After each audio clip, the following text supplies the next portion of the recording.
नमस्कार दोस्तों। इंदौर से मैं उषा गुप्ता साहित्य टीवी के लिए 16 जनवरी शरत चंद्र चट्टोपाध्याय की पुण्यतिथि। सुंदरता की जगह कुरूपता के पारखी शरत चंद्र चट्टोपाध्याय। शरत चंद्र चट्टोपाध्याय ने सुंदरता की जगह कुरूपता को अधिक प्रमुखता दी थी। वे नारी हृदय के सच्चे पारखी थे। उनकी कहानियों में नारी की कोमल भावनाओं, दमित इच्छाओं, अपूर्ण आशाओं, अतृप्त आकांक्षाओं, छोटे छोटे सपनों, मन की उलझनों और महत्वाकांक्षाओं का जैसा सूक्ष्म, सच्चा और मनोवैज्ञानिक चित्रण हुआ है, वैसा अन्यत्र मिलना दुर्लभ है। बांग्ला भाषा के सुप्रसिद्ध लघु कथाकार, उपन्यासकार, सर्वाधिक लोकप्रिय और सर्वाधिक अनुदित लेखक श्री शरत चंद्र चट्टोपाध्याय की पुण्यतिथि पर उन्हें सादर नमन। वे अकेले ऐसे भारतीय कथाकार हैं जिनकी अधिकांश कालजयी कृतियों पर फिल्में बनी और अनेक धारावाहिक सीरियल भी बने। शरत जी का जन्म 15 सितंबर 1876 में हुगली जिले के देवानंदपुर में हुआ था। वे अपने माता पिता की 9वीं संतान थी। वे गरीबी और अभाव में पलने के बावजूद दिल के राजा और स्वभाव के नटखट और बड़े शरारती थे। उनके प्रसिद्ध पात्र देवदास, श्रीकांत, सत्यसाची, दुर्दांत राम आदि के चरित्र को यदि हम झांक कर देखें तो उनके बचपन की शरारतें उनसे मिलती जुलती दिखाई देती हैं।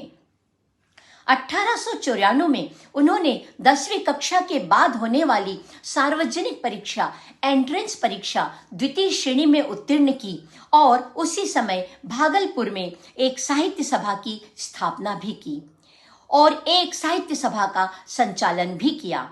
कॉलेज की पढ़ाई छोड़कर वे खेलकूद और अभिनय में अधिक समय बिताने लगे।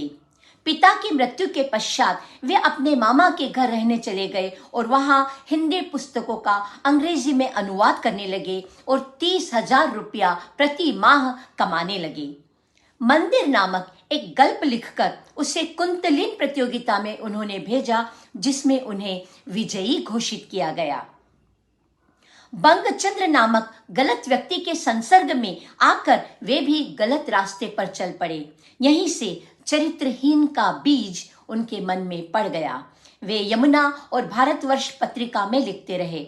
शरत चंद्र ने अनेकों उपन्यास लिखे हैं, जिनमें पंडित मोशाय, बैकुंठर बिल, मेज दीदी, दर्पचूर्ण, श्रीकांत, आरक्षणिया, निष्कृति, मामलार फल, ग्रहदाह, शेष प्रश्न, दत्ता, देवदास, ब्राह्मण की लड़की, विप्रदास, देना पावना आदि प्रमुख हैं।